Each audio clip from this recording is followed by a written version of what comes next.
नमस्कार दोस्तों, स्वागत है आपका हमारे चैनल बाय बट वाई पर, जहां हम आपके लिए ऐसे शेयर लाते रहते हैं जो आपके पोर्टफोलियो को मल्टीबैगर बनाने का दमखम रखते हैं। पहले भी हमने चैनल के माध्यम से आपके लिए ऐसे शेयर लाते रहे और आने वाले वक्त पे भी ऐसे शेयर लाते रहेंगे। तो इसी प्रकार के शेयर्स का अपडेट जानने और हमें कुछ मोटिवेशन प्रदान करने के लिए हमारे चैनल को सब्सक्राइब करिए। आ जाते हैं स्किनर की वेबसाइट पर। आज हम बात करेंगे एफएमसीजी सेक्टर की एक जानी मानी company Procter and Gamble hygiene and health care limited. आपने इस कंपनी के प्रोडक्ट कभी ना कभी ज़रूर यूज किए होंगे, नहीं तो सुने तो ज़रूर होंगे। एक बहुत बेहतरीन कंपनी है एफएमसीजी में। आइए जानते हैं कंपनी करती क्या है और कंपनी के बारे में कुछ और चीज़ें। कंपनी एफएमसीजी सेक्टर के अंदर काम करती है, जो कि fam care and health care business में इसके प्रोडक्ट्स आता है। इसके पोर्टफोलियो की बात करें, विस्पर इसका एक प्रोडक्ट है। इसके अलावा विक्स और ओल्ड स्पाइसेस, जो कि मेंस ग्रूमिंग के बहुत सारे प्रोडक्ट्स बनाता है। तो ये प्रोडक्ट आपने हमेशा यूज किए होंगे या सुने जरूर होंगे। अब बात करते हैं कंपनी के ज़्यादा प्रोडक्ट्स के बारे में। तो कंपनी इनकॉर्पोरेट हुई थी रिचर्डसन हिंदुस्तान लिमिटेड के रूप में, जो कि 1964 में बनी थी और इसे बाद में एक्वायर कर लिया था पीएनजी ने 1985 में। ये female hygiene health care sector में बहुत अच्छी तरीके से काम करती है। एफएमसीजी इंडस्ट्री में एक अच्छा लीडर कंपनी भी कही जाएगी और इसके जो प्रोडक्ट हैं वो 180 से ज़्यादा कंट्रीज़ में फैले हुए हैं। अब बिजनेस सेगमेंट की बात करते हैं तो हाइजीन बिजनेस में इसका 17% का बिजनेस है। कंपनी सैनिटरी पेड्स बेचती है विस्पर ब्रांड के अंतर्गत, जिसमें बहुत प्रकार के सैनिटरी पेड्स इसके प्रोडक्ट्स में आते हैं। हेल्थ केयर बिजनेस से बात करें 30% का बिजनेस का आता है, जिसमें इसका Vicks vapour rub, Vicks throat drops, Vicks action 500 advance, Vicks inhaler और विक्स बेबी रब, इसके ये सब प्रोडक्ट इसके हेल्थ केयर बिजनेस में आते हैं। इसके अलावा ओल्ड स्पाइसेस की बात करें तो ओल्ड स्पाइसेस जो काम करती है ग्रूमिंग प्रोडक्ट्स में काम करती है, मेल ग्रूमिंग में, जिसमें इसके शैम्पूज आते हैं, बॉडी वॉशेस, सेवी क्रीम्स और सोप्स, ये सब आते हैं, डिओड्रेंट्स। ये तो आपने कभी ना कभी ओल्ड स्पाइसेस वगैरह ज़रूर यूज़ किया होगा।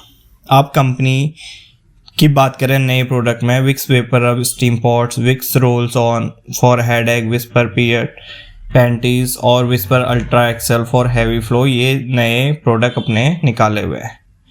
और रेवेन्यू ग्रोथ की बात करें 7.7% का एक डिसेंट सा रेवेन्यू ग्रोथ, क्योंकि कंपनी एफएमसीजी सेक्टर में काम करती है।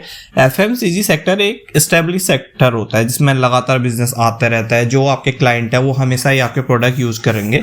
तो वाई जो रेवेन्यू ग्रोथ इस प्रकार के बिजनेस में होती है, थोड़ा अन्य बिजनेस से आपको कम ही देखने को मिलती है। लेकिन ऐसा होता है इनका बिजनेस कि जो एक बार आपका कस्टमर बन गया, सो आपका जो बिजनेस उसी को रिन्यू प्रोडक्ट को लेगा, वो उसकी चांसेस बहुत ज़्यादा बढ़ जाती है। बार बार ये प्रोडक्ट बिकता रहता है, डेली लाइफ में यूज़ होता है, तभी एफएमसीजी इनको बोला जाता है। अब बात करते हैं कंपनी के मार्केट प्रेजेंस की।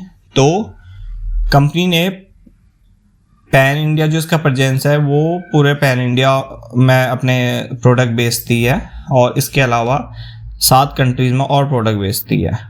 अब एडवर्टाइजिंग एक्सपेंडिचर में बात करें तो 568 करोड़, अच्छा खासा एक अपने एडवर्टाइजिंग में भी ये कंपनी एक्सपेंड करती है, जो कि अपने रेवेन्यू का 13.5% के आसपास 2024 में था। तो ये तो रहे कंपनी के बारे में कुछ चीज़ें। और कंपनी का जो कहना है कि हम डबल डिजिट ग्रोथ को कंटिन्यू करेंगे फीमेल हाइजीन कैटेगरी में अगले 3 साल के लिए। अब कंपनी के फंडामेंटल्स की बात करते हैं। कंपनी का मार्केट कैप 29,000 करोड़ के अराउंड है, तो एक मिड कैप कैटेगरी कंपनी है, जाना माना नाम है। करंट प्राइस की बात करें तो 8,992 का इसका करंट प्राइस है।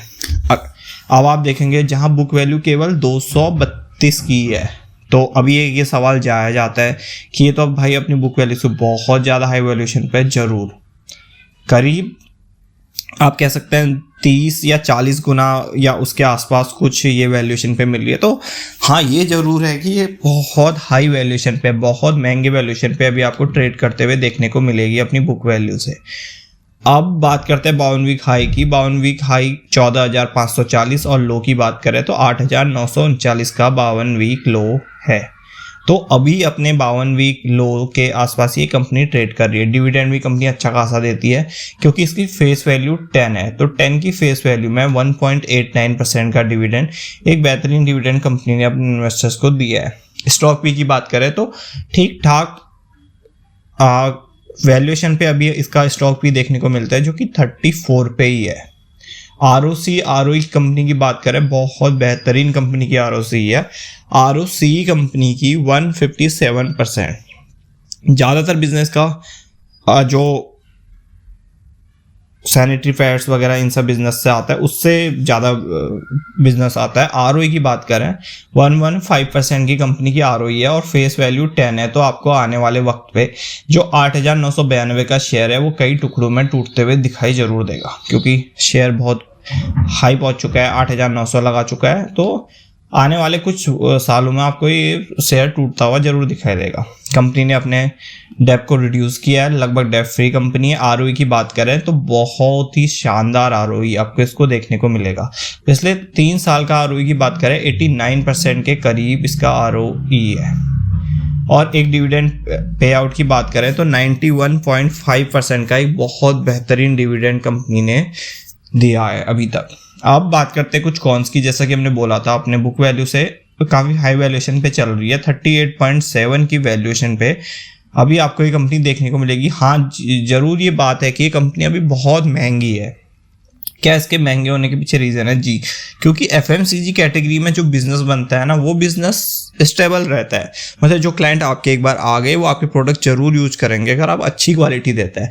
और PNG तो एक ऐसा प्रोडक्ट बनाता है, ऐसा ब्रांड है जिसपे सभी का भरोसा है। आप विक्स एक बार यूज करेंगे तो आप बार बार ही यूज करेंगे। और जो ओल्ड स्पाइसेस के प्रोडक्ट है वो भी इनके बहुत बेहतरीन है। अभी सेल्स ग्रोथ बात करें, सेल्स ग्रोथ कंपनी की थोड़ा कम रही है, 7.40% की रही है जो इसमें ग्रोथ हुई है पिछले 5 सालों के लिए। तो कंपनी के सेल्स ग्रोथ के आंकड़े अभी जरूर थोड़ा कम है। अब बात करते हैं साल दर साल रिजल्ट्स की। तो कंपनी की सेल्स जहां जून 2015 वाले ईयर में 2,334 करोड़ थी, आज करीब दुगने पे पहुंच चुकी है पिछले 10-11 सालों में। तो 4,290 करोड़ की सेल्स पहुंच चुकी है। क्योंकि ये FMCG सेक्टर का बिजनेस है जैसा हमने बताया, तो इसमें सेल्स धीरे धीरे ही किसी कंपनी की बढ़ती है, क्योंकि कोई ऐसा रातों रात नहीं होता कि कुछ अलग प्रोडक्ट ले जाए और उसकी अलग बिक्री हो जाए। हाँ, कभी कोई प्रोडक्ट वायरल हो जाता है तो वो बहुत तगड़ी तरीके से बिकता है, लेकिन जो इसके प्रोडक्ट होते हैं स्टेबली धीरे धीरे इसका बिजनेस बढ़ता है, वैसा इनके साथ भी है। अब ऑपरेटिंग प्रॉफिट मार्जिन की बात करते हैं। असली खेल इसका ऑपरेटिंग प्रॉफिट मार्जिन का है।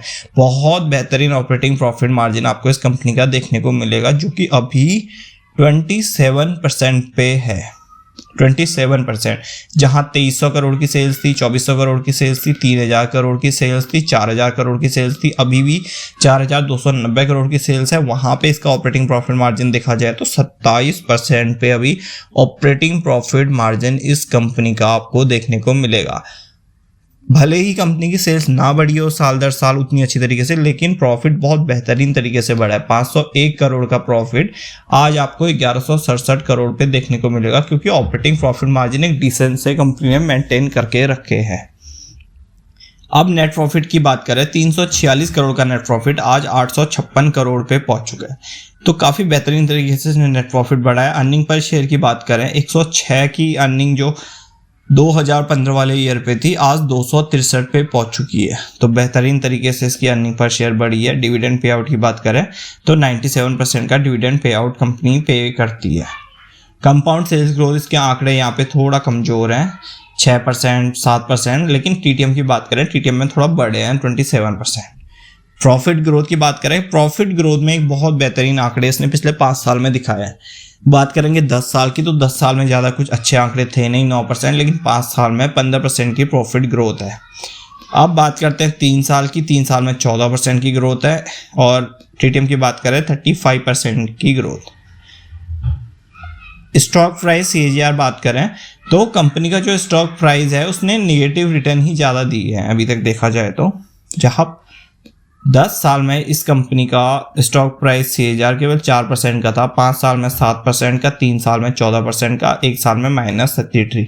लेकिन जैसे इस वक्त पे इस शेयर पे क्यों उम्मीद जग रही है, क्योंकि इसने जो हाल के साल में अपने प्रॉफिट ग्रोथ को बढ़ाया है, पिछले 2 साल या 3 साल में आप इसका बिजनेस देखेंगे तो थोड़ा बहुत अच्छे लेवल पे आया है।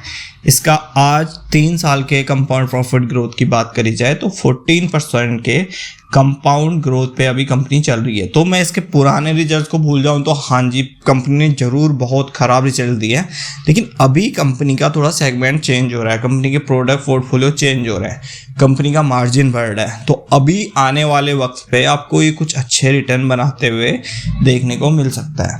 आरओई की बात करें 10 साल की 60%, 5 साल की 83% और 3 साल की 89%। लास्ट ईयर की बात करी जाए तो 115% की कंपनी की आरओई है। अब बोरोइंग कंपनी पे कुछ है नहीं, 1804 करोड़ की टोटल एसेट है।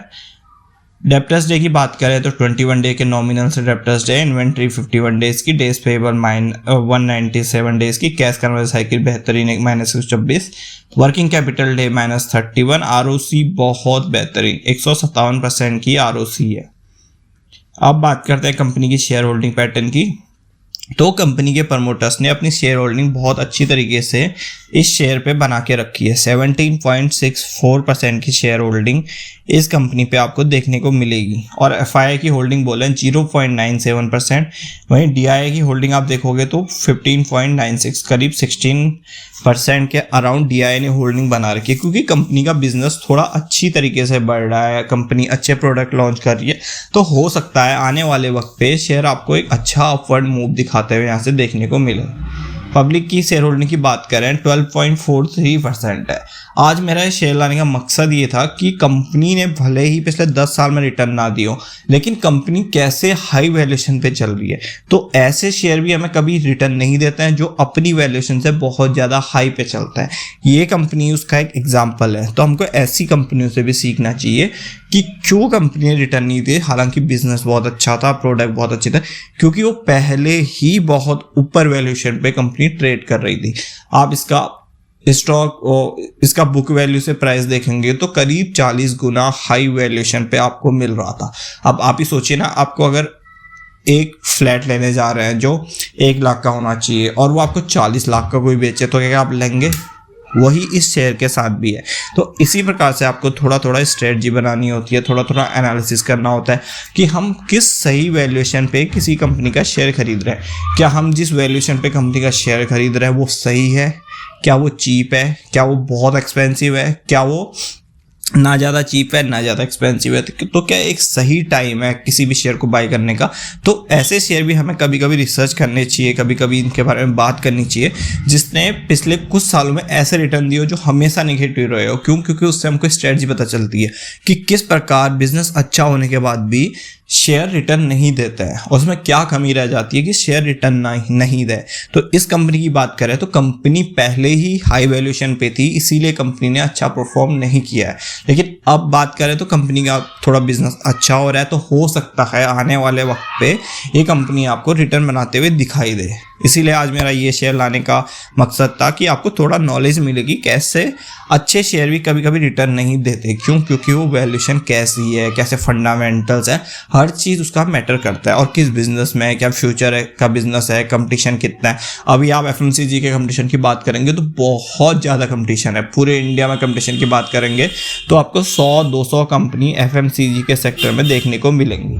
तो ये भी एक फैक्टर होता है इस कंपनी के रिटर्न अच्छा ना दे पाने का। तो ऐसे ही शेयर जानते रहिए और शेयर मार्केट में बने रहिए। Thank you.